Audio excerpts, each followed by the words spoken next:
Dear students, good morning, all of you.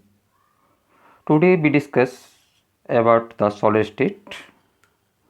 So let's be start the solid state means ठोस अवस्था. Students, solids को जाने से पहले हमें मैटर के बारे में डिस्कस करना होता है.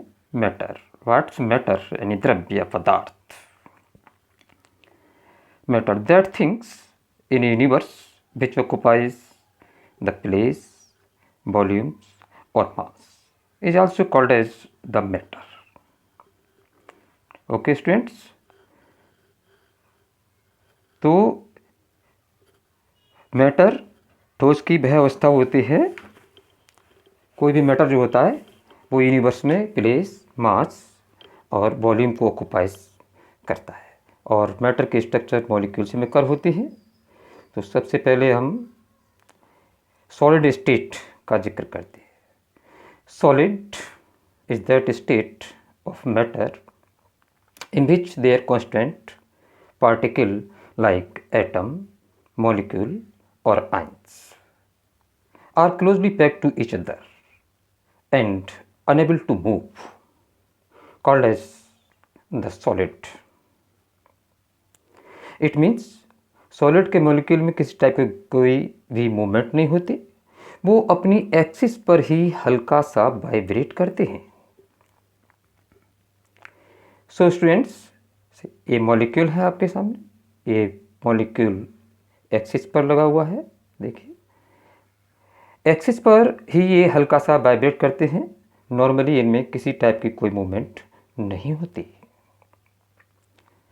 सो we can say that solid molecule are unable to move and slowly vibrate at their axis. तो ये एक्सिस पॉइंट है आपका. देखिए, यहीं पर ये हल्का सा वाइब्रेट करेंगे. इसमें किसी भी टाइप की कोई मूवमेंट, कोई गति नहीं होगी. Okay.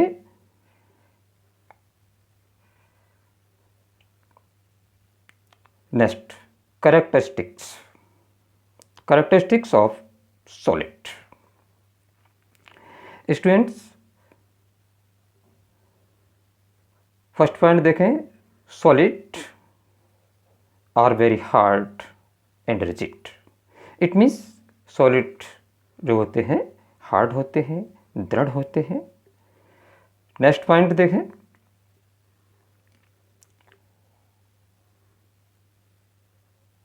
Next point, second point.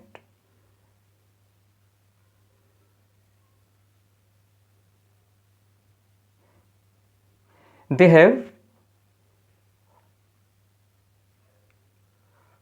a large intermolecular attraction to each other.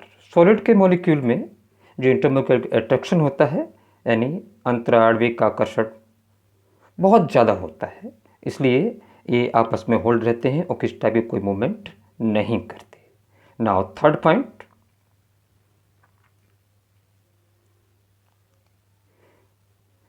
Kinetic energy is negligible in the gas molecule. Kinetic energy यानी गतिज ऊर्जा बोलते हैं इसके लिए. तो जो गैस मॉलिक्यूल होते हैं इनकी काइनेटिक एनर्जी बिल्कुल नगण्य होती है, यानी नेग्लिजिबल होती है. Fourth point.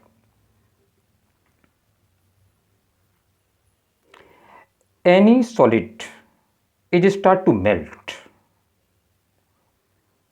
Any solid is start to melt at any point of temperature.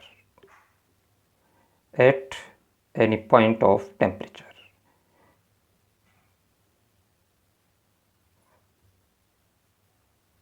Called as the melting point. यानी जिस टेम्परेचर पर कोई भी सॉलिड पिघलना स्टार्ट करता है उसे हम उसका मेल्टिंग पॉइंट मीन्स गलनांक कहते हैं. ओके. मेल्टिंग पॉइंट मीन्स क्या हो गया? गलनांक. नाउ द नेक्स्ट पॉइंट देखें.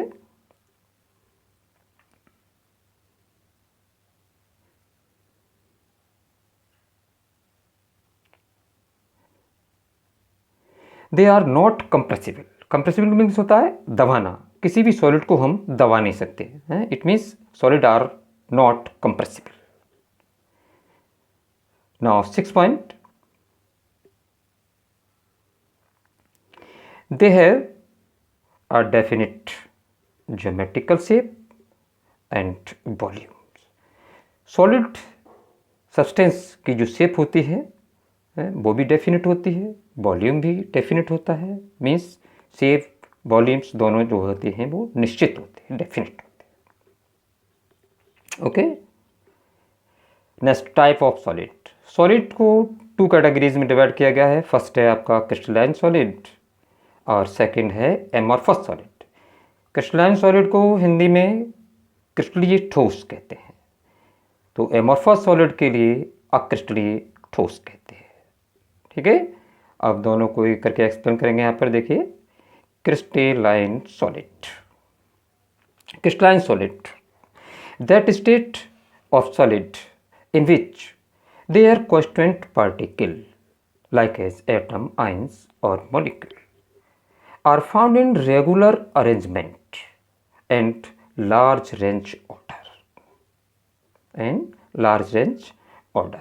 They have the definite geometrical shape and definite melting point called as the crystalline solid. It means जो क्रिस्टलीय ठोस होते हैं इनमें मॉलिक्यूल का एक रेगुलर नियमित क्रम होता है व्यवस्था का, और इनका निश्चित गलनांक होता है, और इनकी जो ज्योमेट्रिकल शेप ज्यामितीय संरचना होती है ये भी निश्चित, इट मीन्स डेफिनिट होती है। ओके, फॉर एग्जाम्पल देखिए, क्रिस्टलाइन सॉलिड के एग्जाम्पल होंगे आपके सोडियम क्लोराइड यानी NaCl, KCl potassium chloride, solid CO2 यानी carbon dioxide and I2 etc. okay, NaCl, KCl, CO2 solid and I2. Now amorphous solid. In case of amorphous solid, that state of solid in which the molecule or constant particle have the irregular arrangement, यानी molecule का अनियमित क्रम होता है और इनकी कोई definite geometry भी नहीं होती।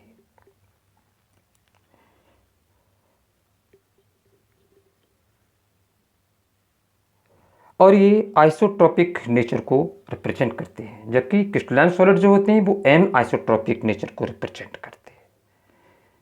सच एज इनके जो मेल्टिंग पॉइंट होते हैं ये भी इंडेफिनिट होते हैं। देखिए, आइसोट्रोपिक नेचर को शो करते हैं, मेल्टिंग पॉइंट इंडेफिनिट होता है।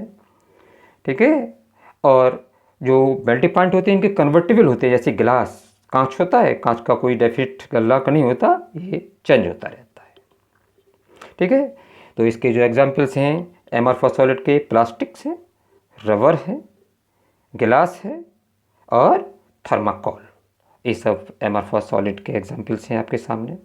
ठीक है,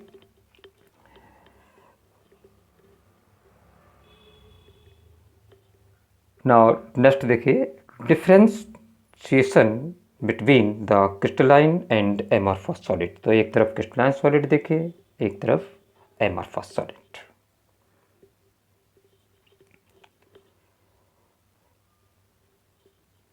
क्रिस्टलाइन सॉलिड में फर्स्ट पॉइंट देखिए, they have the regular arrangement of molecule. Crystalline solid में मॉलिक्यूल का क्या होता है, रेगुलर अरेंजमेंट होता है। जबकि इधर देखें एमॉर्फस सॉलिड में इरेगुलर अरेंजमेंट, इट मीन्स अनियमित क्रम, अनियमित व्यवस्था होती है मॉलिक्यूल की। Okay, next point,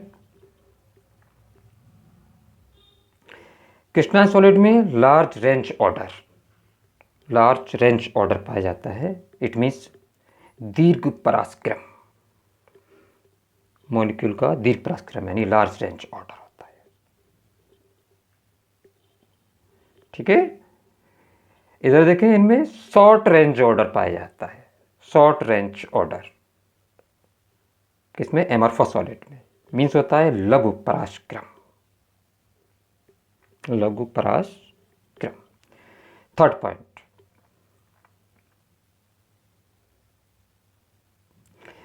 crystalline solid में ज्योमेट्रिकल शेप डेफिनेट होती है, डेफिनेट ज्योमेट्रिकल शेप होती है, यानी जो ज्यामितीय संरचना होती है वो डेफिनेट होती है। शेप और सब 3D टाइप का, यानी 3D का मतलब 3 डायमेंशन नेचर, त्रिविमीय संरचना। तो इधर स्टूडेंट्स एमॉर्फस सॉलिड में इंडेफिनिट ज्योमेट्री होती है, इंडेफिनिट ज्योमेट्री होती है, कोई निश्चित नहीं होती।